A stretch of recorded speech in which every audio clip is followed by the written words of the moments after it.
Welcome to the YAHOWAH blog. This is our continuing presentation of Qatsyr harvests, and I am your host, Craig Winn. When we concluded our program yesterday from this studio, I shared a poem that I had written from Yahweh's point of view to show his frustration with his people. I'd like to begin this program with it. It reads, I am Yahweh, and I am God. So why has my name been outlawed? Hashem is such an ugly facade, and yet you remain this flawed with a nasty fraud. I offered you kingship, a loving relationship, a partnership, a special fellowship, and yet your retort has been nothing but religious lip. My story is of grain, of olives and wine. Why do you decline and worse, always seem to whine? You could be mine before the deadline. Read, please, and sign. Be fine. And by design. Yahweh is my name, to Yisrael I came, you yet denied my acclaim. You fled my flame. You erased my name.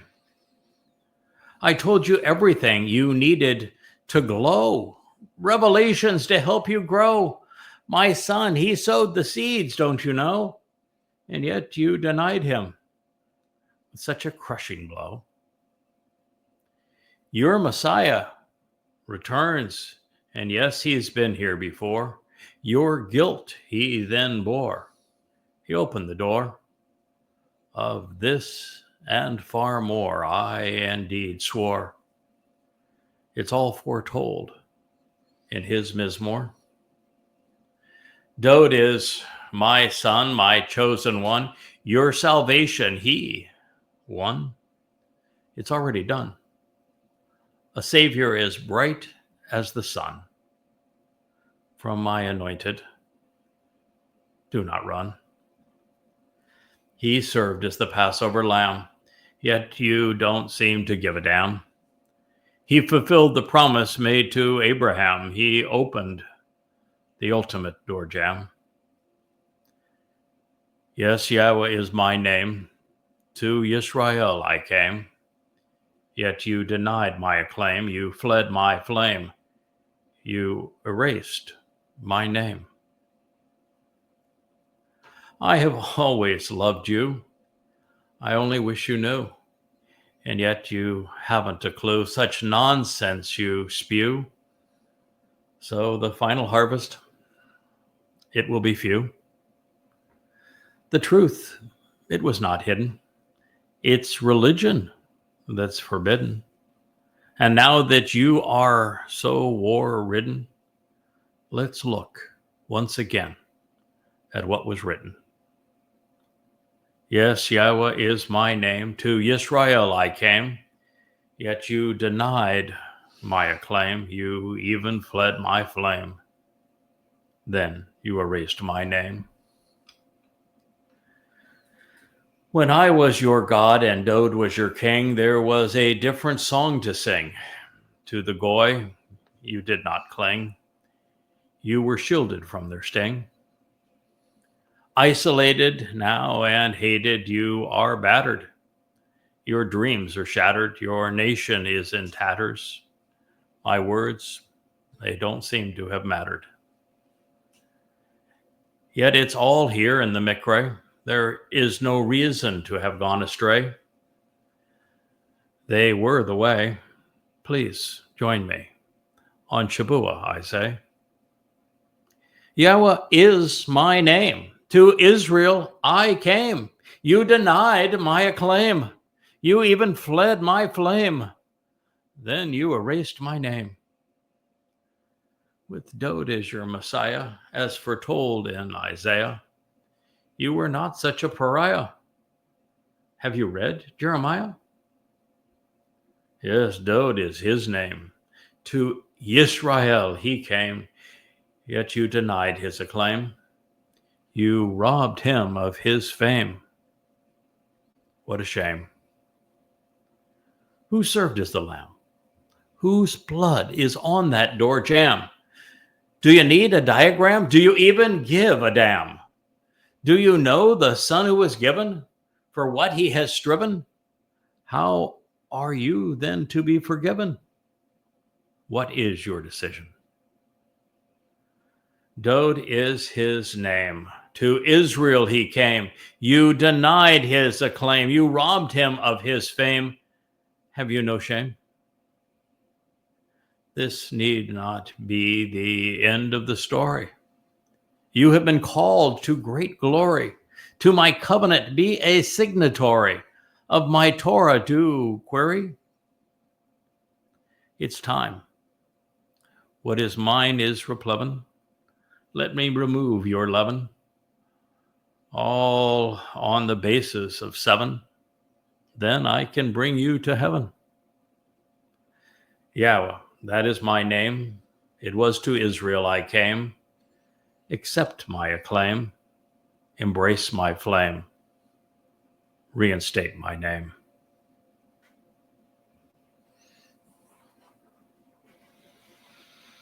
This is the olive branch after the war, the rainbow after the storm, the long rays of the sun after a long night, the welcoming crackle of a campfire's light. From the beginning, this prophecy has been focused on the reconciliation of Yahweh's relationship with Israel and upon his return with his beloved Son. And this is how and when it will occur. This is a continuing presentation of one of the most outstanding of all of the prophets, Yoel. His name means Yahweh is God.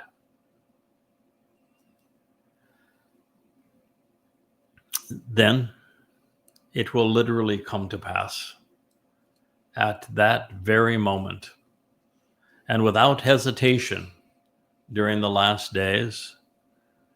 Therefore, I will pour out my spirit upon all who bear and proclaim the message, and they will be inspired by the Spirit. Your sons and your daughters, as well as your elderly, will have their thoughts guided by divine revelations and be restored and empowered. As a result, your boys will become capable men again by choosing to continually witness, observing, and considering these communications from God. Yoel, Yahweh's God, Joel 2:28. This is Yahweh's song, and it is music to our ears.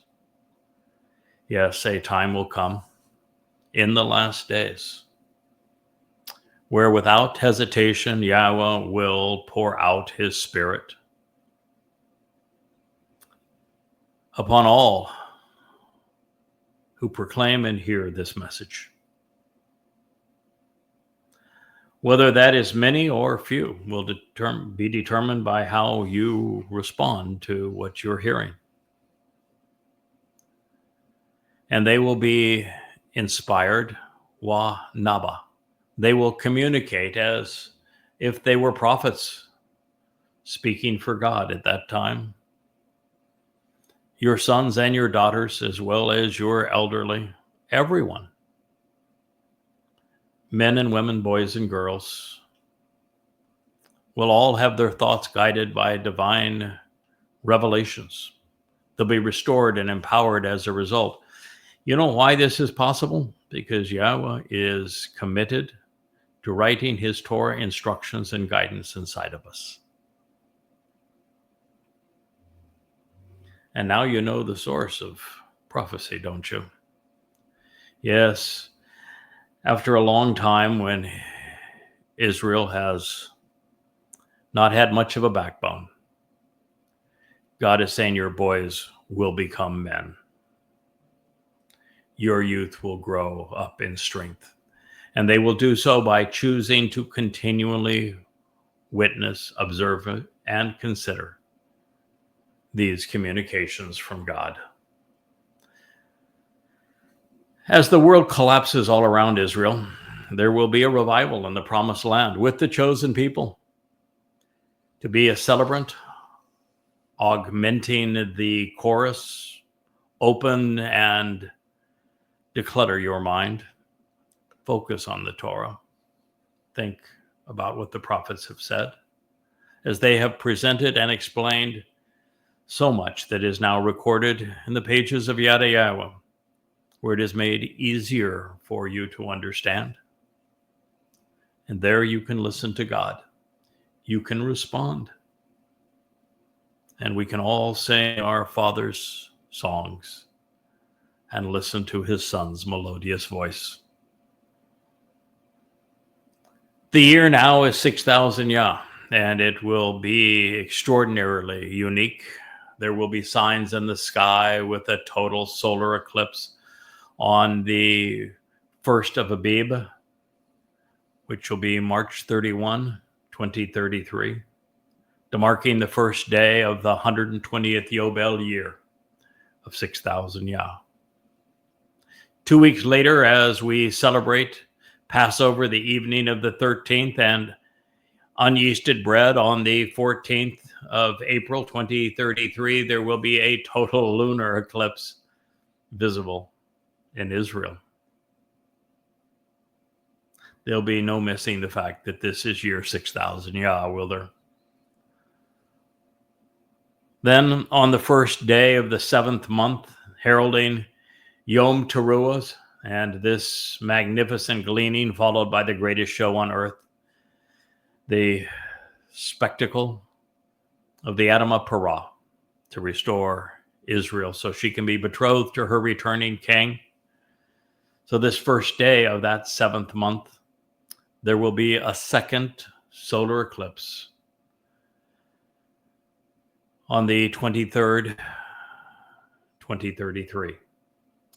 The fourth eclipse will be lunar and occur 15 days later on the Shabat of October 7th to acknowledge the celebration of Sukkah.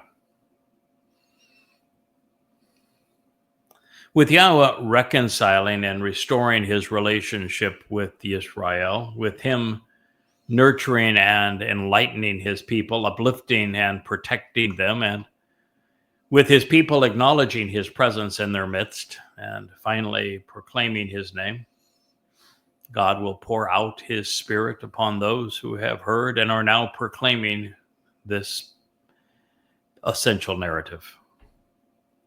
He will do without hesitation all that he has promised on behalf of the covenant family. With the Ruach upon us, everyone will be inspired and empowered, becoming more aware and more capable. Boys and girls will become men and women as we are raised and grow alongside our Father.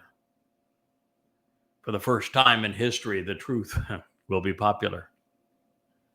And when we know and accept the words of God, we will speak for Yahweh. Everyone's thoughts will be guided by divine revelation. Everyone will be enabled, becoming ever more capable. We will grow forevermore, enriched and empowered by our open and pure communication with and from God. And even now, especially now, that we are returning to the Gan Eden at this moment, we find a reminder that Yahweh values work. He finds it satisfying and productive.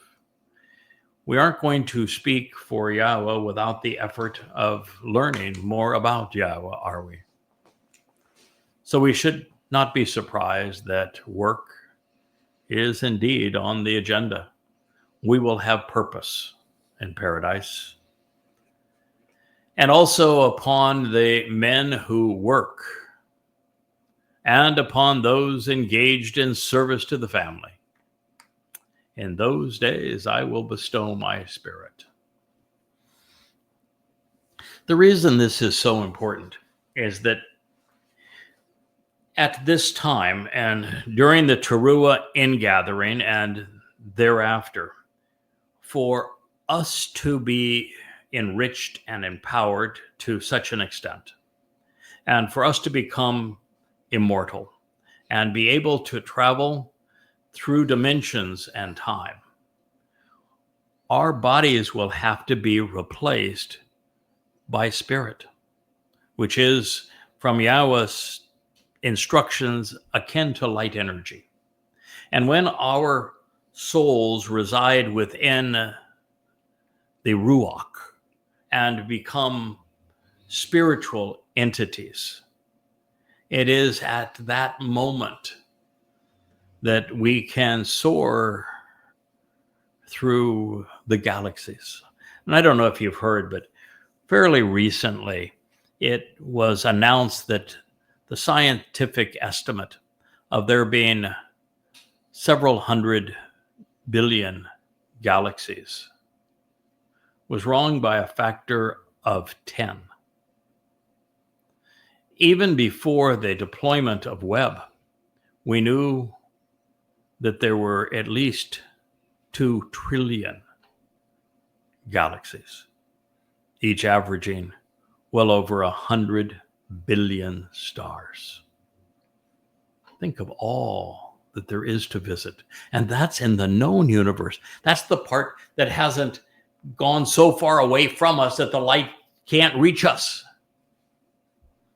Imagine what is in store for us as we engage not only in service to the family, as everyone is given the Spirit at this point. And we have to have the Spirit to become immortal, to be perfect, to be liberated, emancipated, enriched, empowered, enlightened. All of these things are going to be true. It's going to be an extraordinary time. And as spiritual beings, it doesn't mean that we won't still have bodies. We will, but only when we want them. And for as long as we want them. Because energy and matter are the same thing. They're just vastly different amounts of the same thing. And so with our souls, our nephesh, incorporated into Yahweh's Ruach, oh, the possibilities are endless.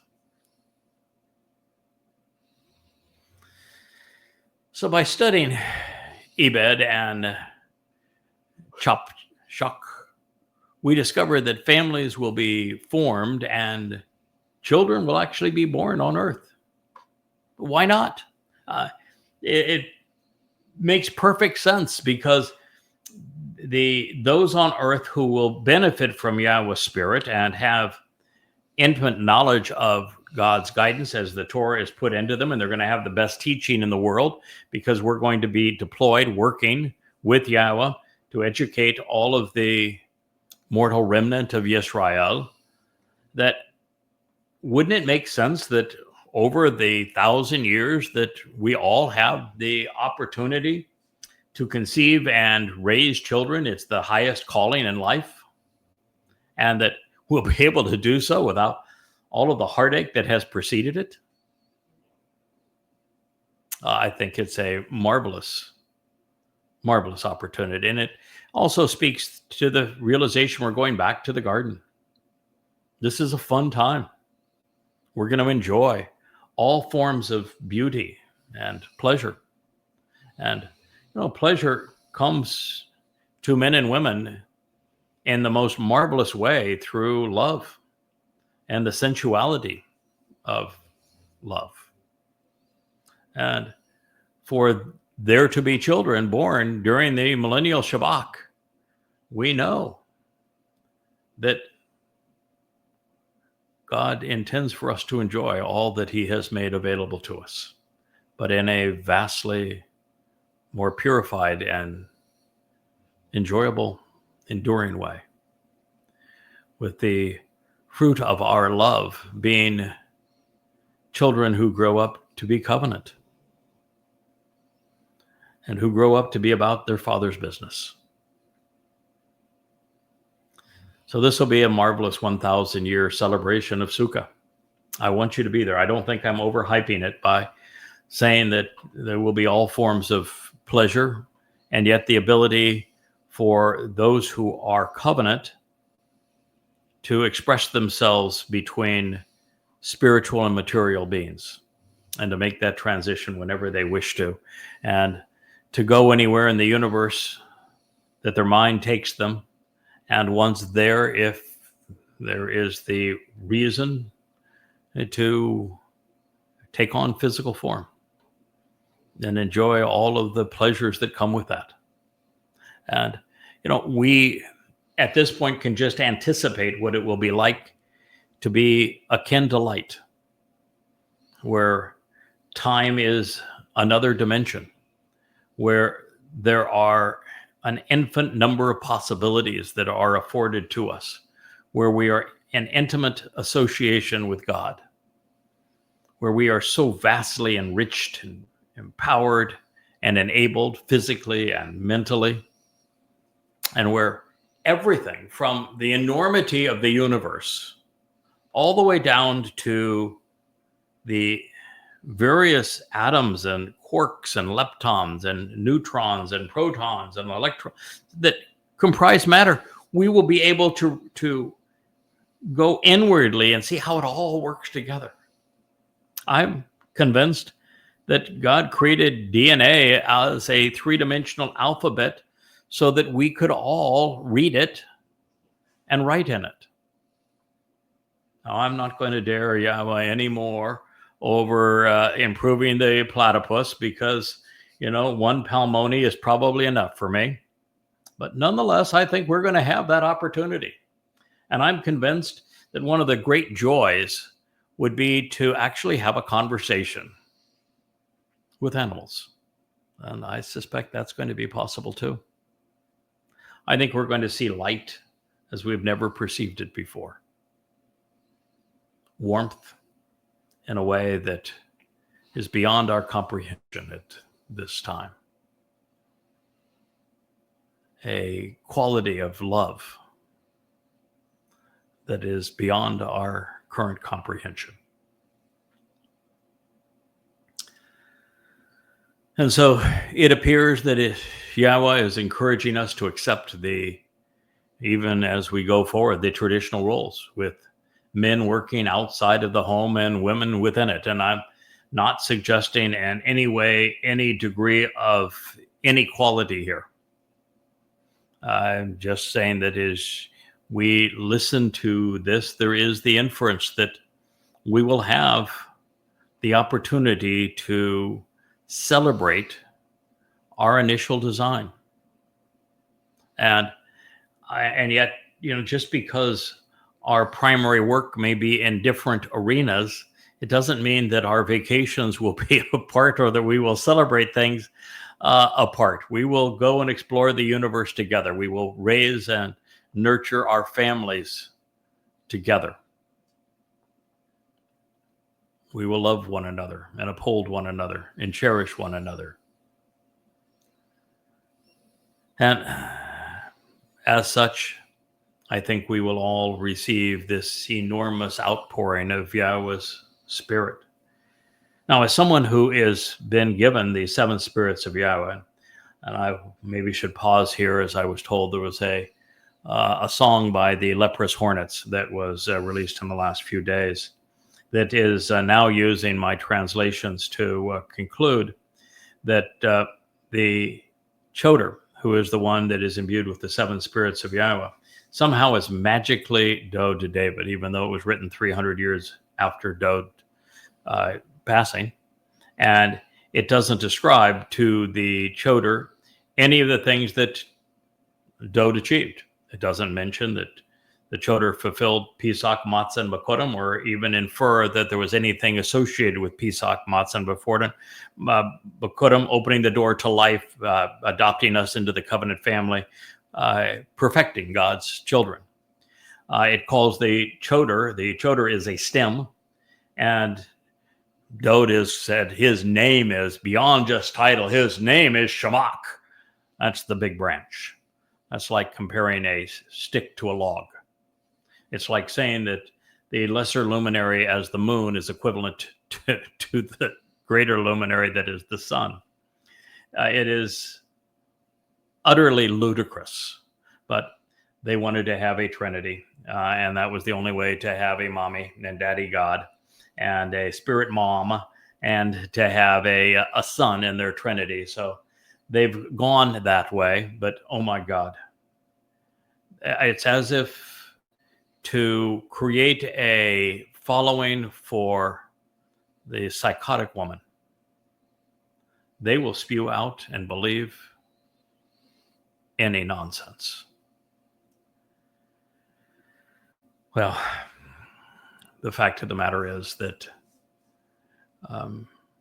when Yahweh's Spirit comes on individuals, it may be very similar to what I experienced with Yahweh's 7 spirits that guide my understanding of his testimony and that help me along the way. And this is another aspect that the dimwits want to bring to bear.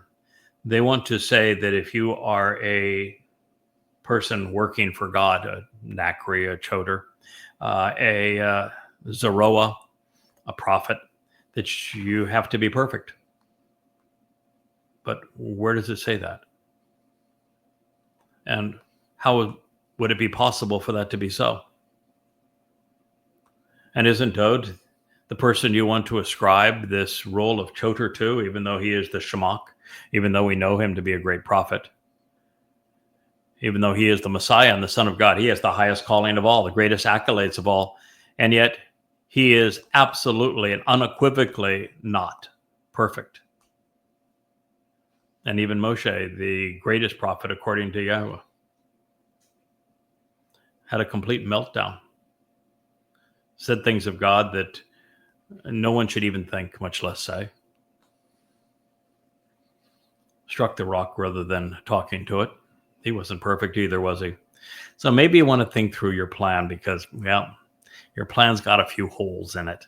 But what I wanted to say about the spirit of Yahweh, even having the 7 spirits of Yahweh at this time, which is quite different than a single spirit coming upon the whole of the people, is that the Spirit doesn't control the host. It enables, empowers, enriches, enlightens, but doesn't overwhelm. The Spirit is a source of guidance, a source of inspiration, a source of confidence, a source of constant health.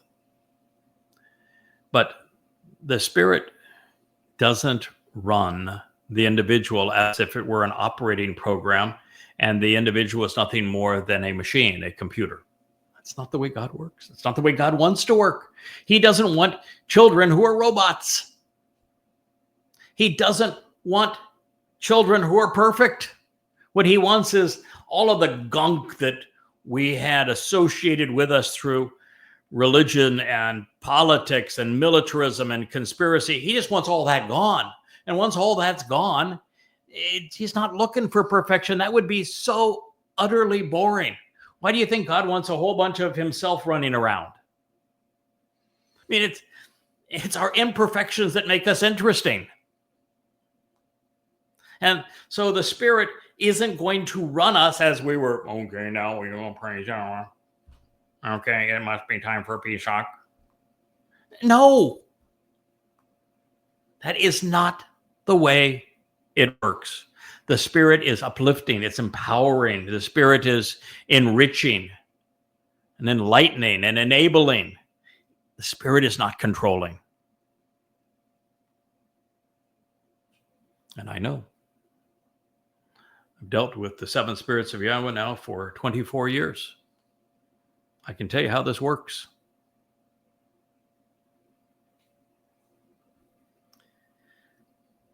While Ebed is masculine and Shafak is feminine. It may also mean that this work that is being done on behalf of the covenant family will be supported by the Ruach and of Yahweh, an outpouring of Yahweh's nature in this way. Now, recognizing that the foregoing is Yahweh's respite for his people, as they are now basking in his light, the prophet wanted us to know the signs which will herald this occasion. Isn't it beautiful that God's taking the time to paint this for us so that we know what to expect? We can anticipate this joy at the end of our labor, at the beginning of our new opportunity. I will provide signs in the heavens and on the earth, blood and fire, along with columns of smoke. Yoel, Yahweh is God, Joel 2:30. It was part of the citation that was quoted by Peter over this false premise that Shabuah was the birth of the Christian church. And yet, this only happened in part once before, where there was a column of smoke and a column of fire, where God led his people with the column of fire and the columns of smoke during the night and during the day. But there was no sign of blood. But that will be different. The reason is that the blood is synonymous with the sacrifice of the Adam of Parah and of the man from Edom. It is the bloody bull. The man from Edom, we're told, is dressed in red for a reason. It is why the Parah is called Adamah. It's why I donned a red shirt for today.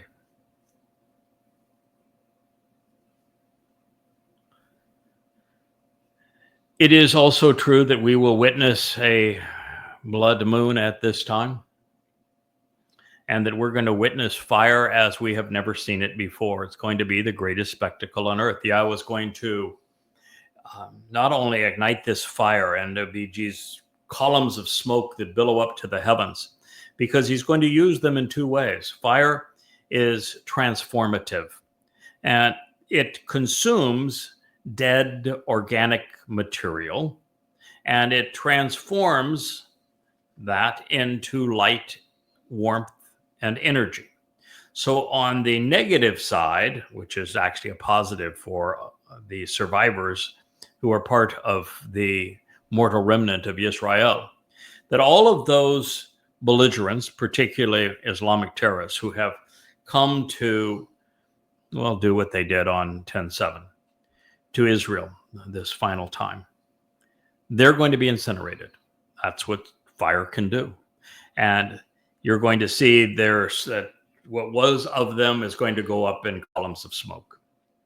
And that resulting ash is going to be used to fertilize the soil, if you will, and terraforming it so that God can restore the earth to the conditions that were experienced during Eden.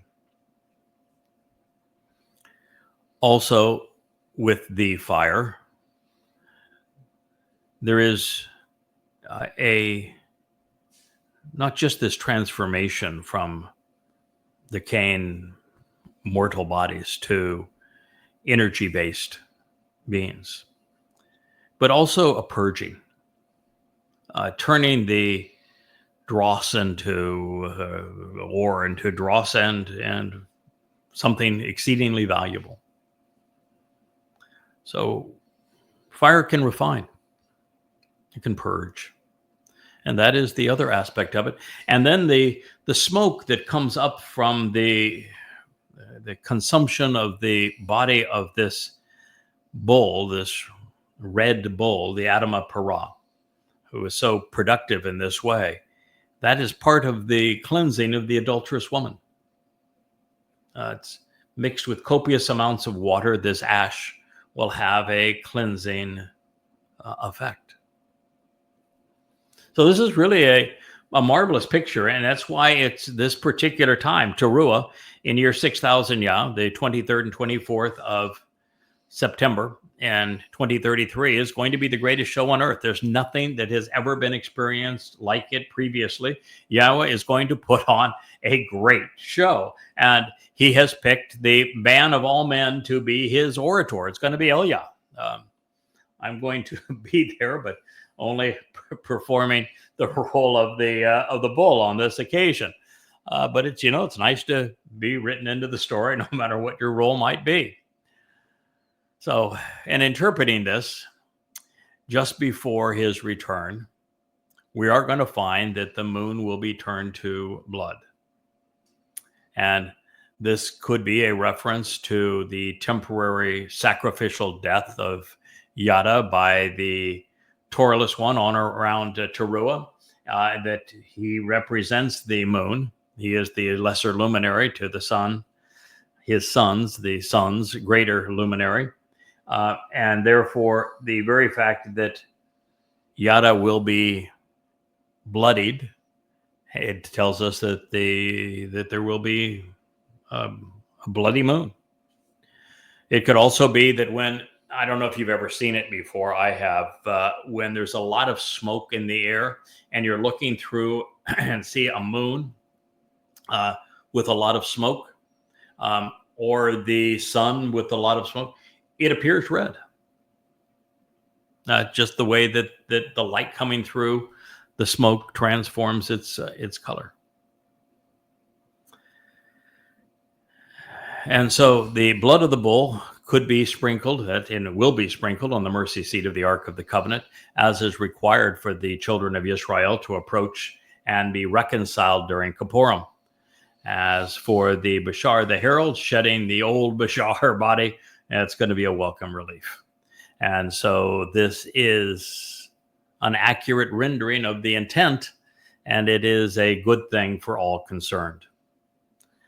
As for the fire and the columns of smoke, this is also an ode to an earlier time when Yahweh walked with the children of Israel and was seen as the pillar cloud or as the fire by day and night. And it is also a tribute to Dode, who will be returning as brilliant as the sun. But it's also how God is going to refine this mortal remnant of Israel and igniting the fire beneath the body of the Adamah Parah. Now, considering how troublesome that his children have been up to this point, this will result in a restful silence from the disconcerting noise of his discordant rhetoric, courtesy of God's blazing light. The columns of carbon particles will be all that remain for people who are apart from the Spirit and estranged from Yahweh. Of course, this would be a frightening occurrence. You don't want to be on the wrong side of this blaze. And it says, then the sun will become weaker and unreliable, and thus darker by being obscured. Well, we know that's going to be a full solar eclipse on Towrah. And the moon, well, it's going to be bloody red. Yes, indeed. The moon can only be really bloody red on a full moon, which will take place on Sukkah. But I think this moon is in reference to the moon as presented in the fourth day of creation and in the 89th Mizmor, when comparing the sun and the moon to the Son of God and his beloved herald, Dode and Yada. So the moon will be bloody red before the vitally important and awe-inspiring day of Yahweh's appearance. See, again, we have to think this through. The moon will be a tiny sliver on Towrah. And there will not be a full moon on Yom Kippurim. The full moon is on Sukkah, which is 5 days after Yahweh's appearance. And then there is going to be a blood moon in the sense of a full lunar eclipse. So what this means is for the sun to grow darker, we're going to have a solar eclipse. Plus, there's going to be this enormous amount of fire and smoke in the air, not only in Jerusalem with the sacrifice of the red heifer, but also throughout the world as God incinerates all of those who aren't going to be allowed into the Sukkah celebration of the Shabat for the 1,000 years. And so that is going to obscure the light of the sun along with that solar eclipse. And as the moon begins to wax, it too is going to look reddish with all of the smoke and particulate that is in the air. So it's true that mankind will have made a bloody mess of our planet, and our conflicts and pollution will have contributed to these effects.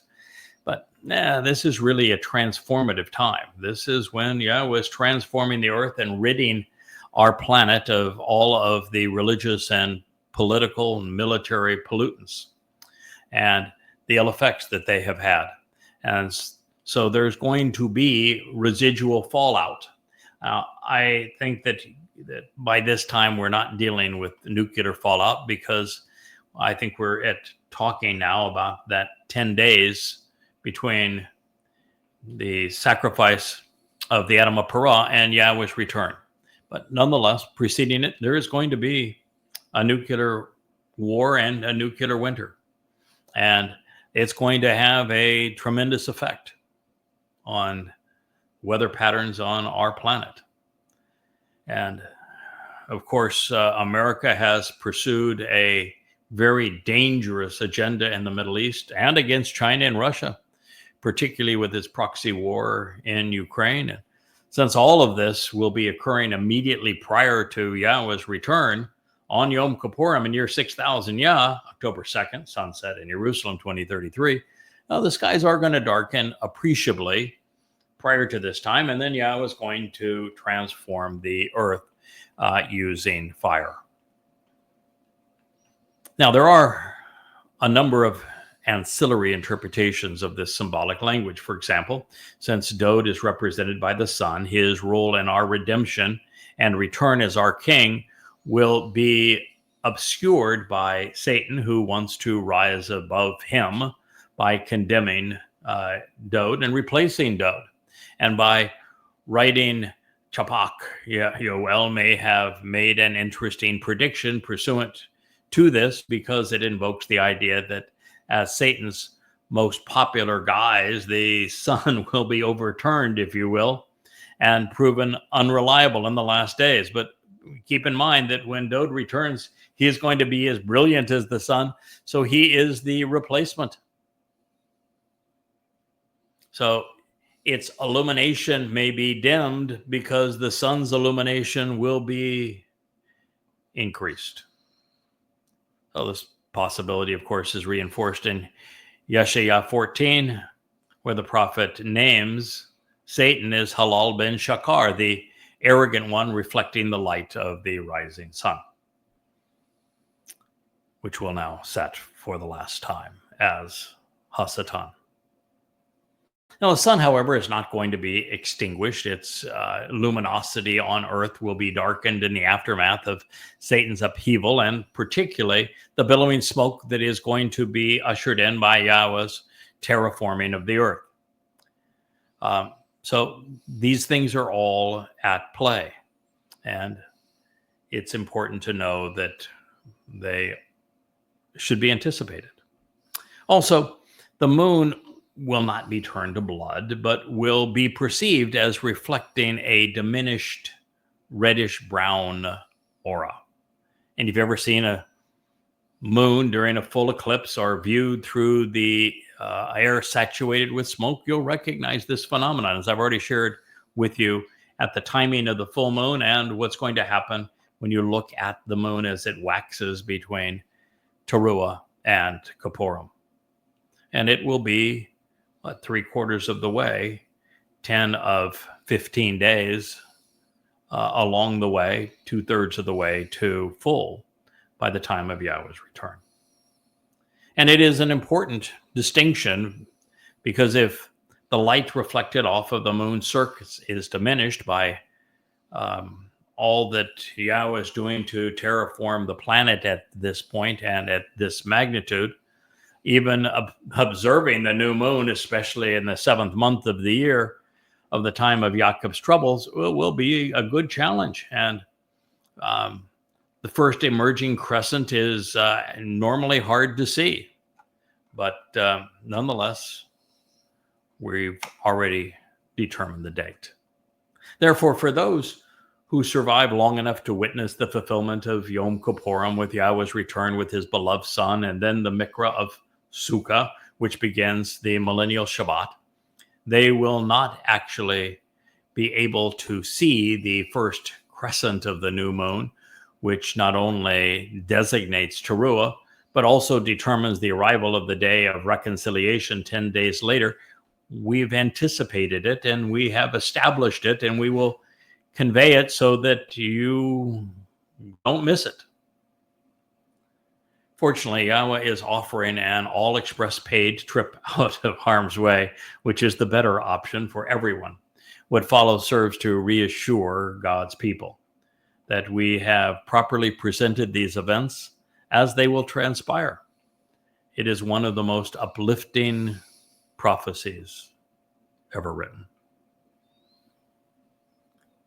And it will come to pass at that moment in time that all who receive the benefits of the relationship call out to, summon, welcome, and meet, reading and reciting in the name of Yahweh.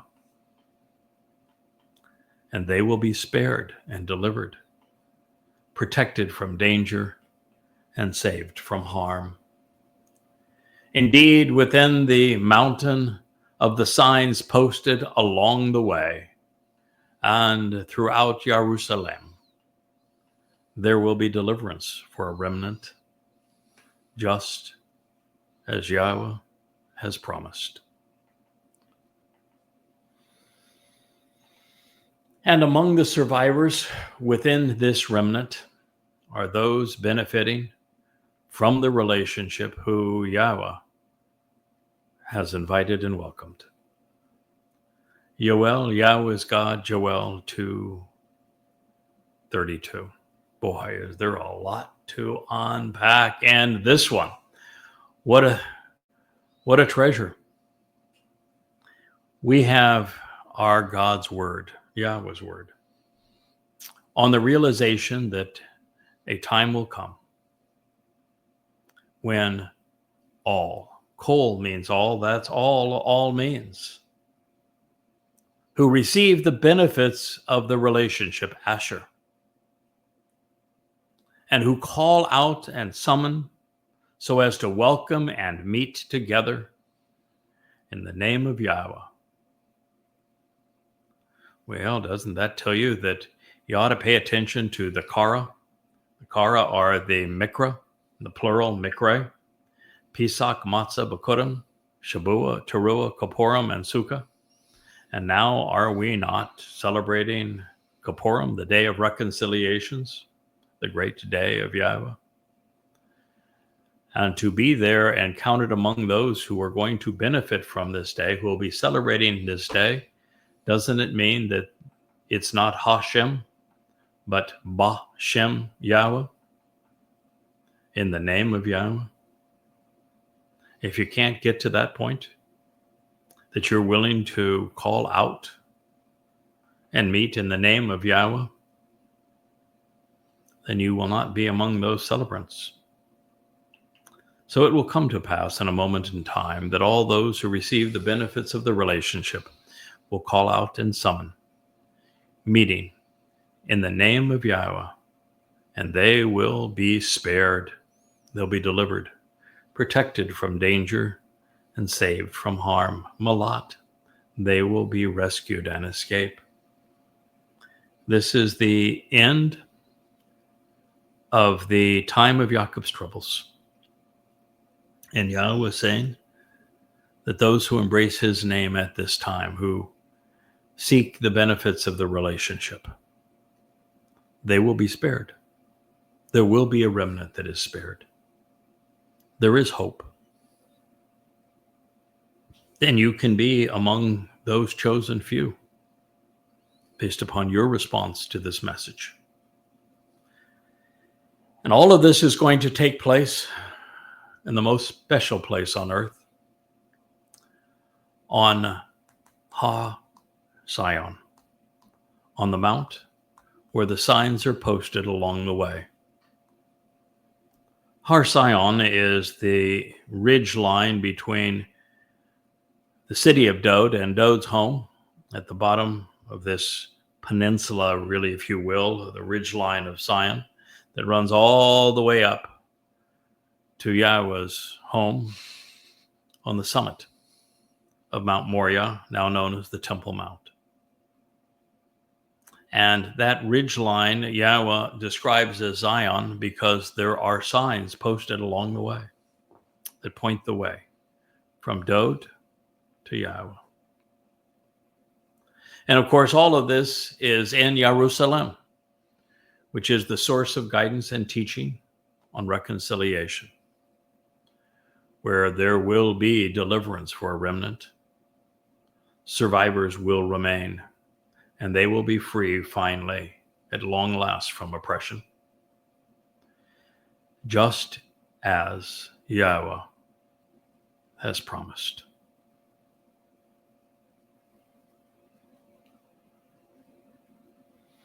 And among the survivors within this remnant and of those who remain are those benefiting from the relationship, Asher, that Yahweh has Kara, has invited and welcomed. The vast preponderance of those who will benefit from the sacrifice of the Edom Parah and who will be brought to Jerusalem and be staged around Moriah and Zion and Mount of Olives, all to witness this great spectacle that Yahweh will arrange and listen to his favorite orator, Elia. We're given a ride into Jerusalem in the white spiritual chariot. God will have chosen them. He will welcome them home. He has summoned them just as he promised out of all of the various places where they had been dispersed and scattered around the globe. And they're all brought home at this moment. One of the errors that so many have regarding God is that they think that they can choose to believe in God and get benefits and go to heaven. That's not the way it works. In really every important case where Yahweh tells of his relationship with someone, it is Yahweh who reaches out to them. The process is this individual must separate themselves from the corruptive nature of religion and politics. Until someone has done that, Yahweh is not going to introduce himself to them. But you look at Noah. He moved and he lived apart from all of the hellish behavior that was going on around the Dead Sea. By the way, it's interesting that most recently they have found the earliest signs of civilization, of actual towns and cities, if you will, under Lake Van. And it was someplace within Lake Van is where the Garden of Eden was. And so this means that right in that area that the story of the flood transpires. There were indeed cities, just as Yahweh had foretold or had explained. But What's important here is that with Noah, he had moved away. He had separated himself from the religiosity and the politics and the terrorism, the Hamas, if you will. He used the term Hamas, God did. It was taking place around him. He was separate from it when Yahweh reached out to him and invited him to build this ark. And you look at Abraham and Sarah, they had walked out of Babylon, the birthplace of institutionalized religion and its integration into politics, and were on their way out of town when Yahweh introduced himself to them. Dod had moved away from his father and his father's house and all of the religious and political intrigue that was going on, and particularly around Saul, Shaul. And he was down there in Bethlehem tending sheep when Yahweh reached out to him. Moshe, look at him. He had grown up in the heart of that beast, understood its caste system, its militarism, its religion and politics as well as anyone possibly could. And he was disgusted by them, and he walked away from them, and he disassociated himself from them when Yahweh introduced himself to him. You see a pattern developing here? I had had a full life growing up in religiosity and politics, and I became disgusted by both. And I had walked away from both when Yahweh introduced himself to me. And I have read the life stories of hundreds upon hundreds of people who are now part of the covenant family, and it's all pretty much the same. We all were either steeped in religion, politics, or both. Patriotism, militarism, you name it. And came to question those things, separated ourselves from them when we found Yahweh waiting for us there. And he is the one who welcomed us. The same is going to be true here. Yahweh makes the choice. He gets to find and choose the people he wants to be around. Now, that is exceedingly comforting for me, because I don't want the responsibility of having to reach everyone on earth with this message, because 99.9% of people have no interest in hearing it and would just as soon demean me. I'm okay with that. But the fact is, I know that if I was tasked with having to reach everyone, I would give up, just as Moshe did, just as Dod did. And second of all, the last thing you want to do is to make this either too hard or too easy. You know, when somebody says, "Can you give me the short version of it?" I said, "Yeah, sure. 35 volumes. There they are on the shelves, 25,000 pages. That's as simplified as I know how to make it." You don't want it to be easy, because if it's easy, you would be inviting people into the covenant family that would irritate God and all of the rest of us forevermore. By the same token, you don't want to make it too hard, so that there are people who would enrich our forevermore if the message had been given to them in a way that they could process it. But you see, I don't have to worry about either one of those two situations, because when it comes to this final transformation, it's Yahweh's choice. He's going to choose the people that he wants there.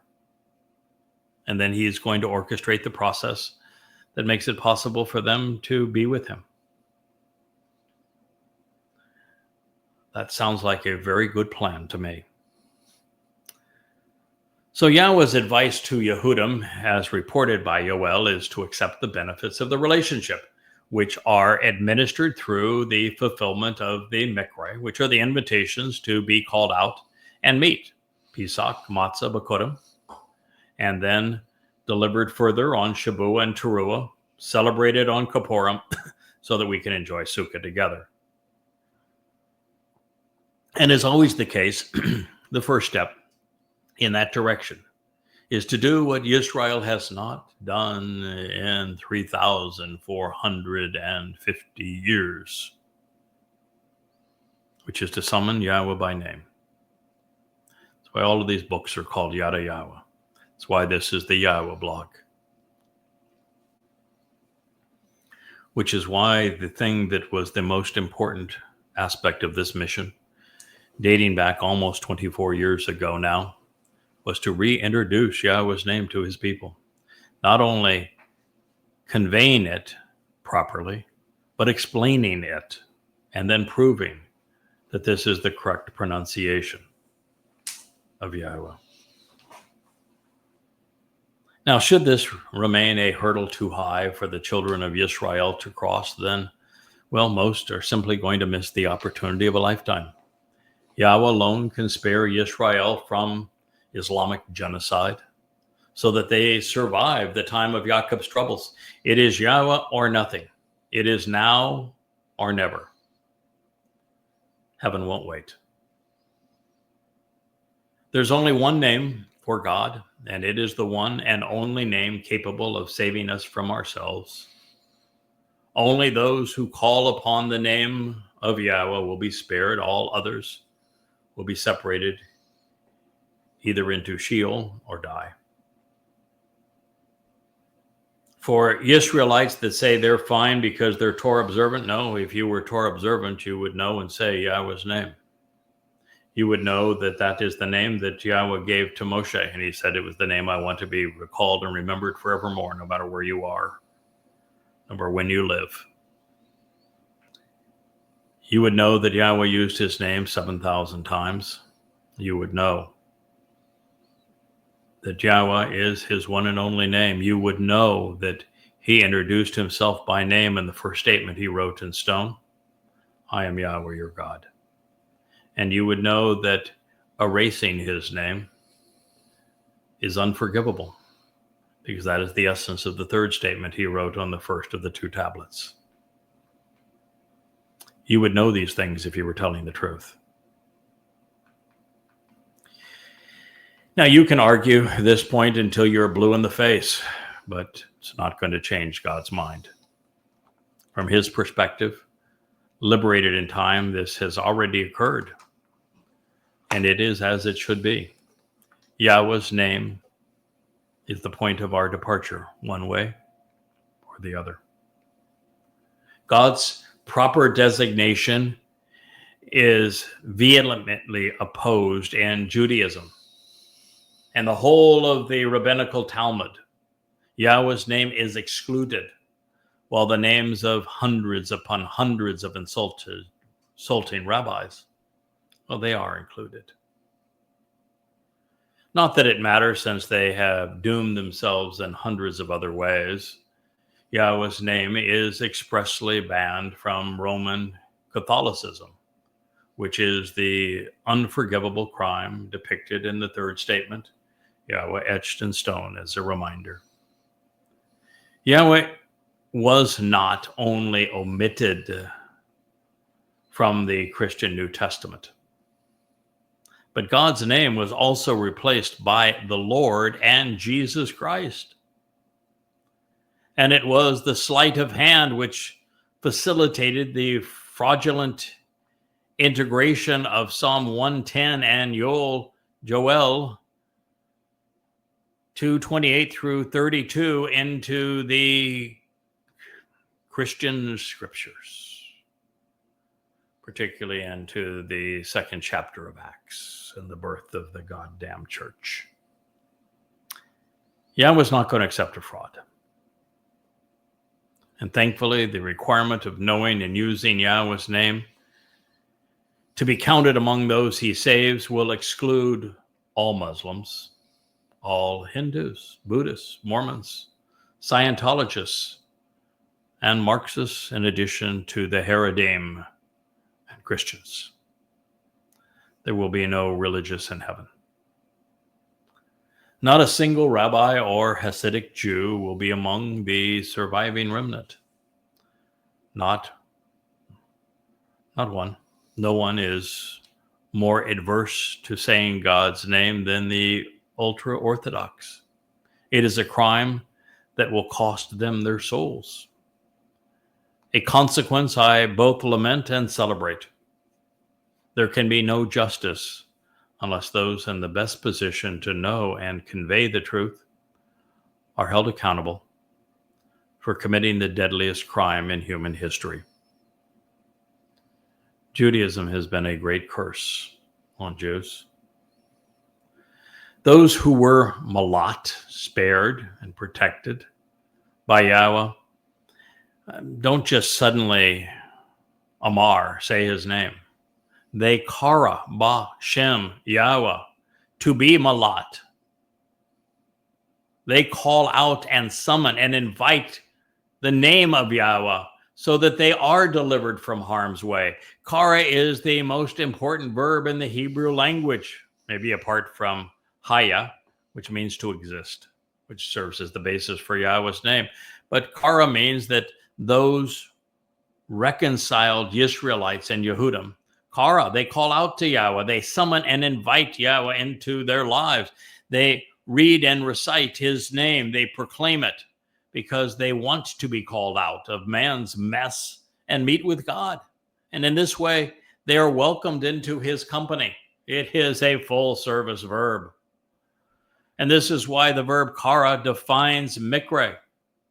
The title Yahweh chose to describe his invitations to be called out and meet. It is why Satan stole kara to create Quran, the devil's advocacy. The my prefix for kara encourages us to ponder the implications of these opportunities to meet with our Maker and to be welcomed into his family. And of course, it was with and through Dod that Yahweh, Sion, posted the signs along the way so that you would know the way from Dod, who represents Yisrael, who fulfilled Pesach, Matzah, and Bakodim, and you could follow those signs up to Yahweh's covenant home, the home for his name. So after working together to fulfill the first three mikre and enabling really the promise of the next two, then what we find is that the concluding Moedim celebrate father and son as they return to their people and usher us into 1,000 years of camping out together as family. And that is the point of all of this. God can be trusted to honor his word. This fact alone destroys any possibility that Judaism, Christianity, or Islam are valid, because they contradict and change what God has conveyed. Now, we do not know the size of the remnant being delivered on Kippurim through the sacrifice of the Adam of Perah on Towrah. Much of the homecoming could be comprised of souls returning from the Shabuah and Towrah harvest. But there will be some, even if they are few, and I hope there are many, who will be part of this remnant. God's going to send a chariot around the world for them. And there will be many, I think, also who will already be in Jerusalem. I think it's going to be a grand spectacle. I think God's going to get the homecoming he deserves. And all of these beneficiaries are going to have a number of things in common. They will all be in the right place at the right time, Jerusalem, during Kippurim, anticipating the arrival of Yahweh and Dod. They will have read and been directed by the signs posted along the way, Zion, such that they're prepared to capitalize on the promised benefits of the Bereth covenant. And so what a marvelous way to conclude this edition of Qatsyr Harvest on the Yahowah blog. I look forward to continuing this series with you tomorrow as we pursue what will transpire in advance of Yahweh's return and the restoration of his people, Yisrael and Yehudim. Thank you so much for spending this time with me. I wish you a wonderful evening. Good night.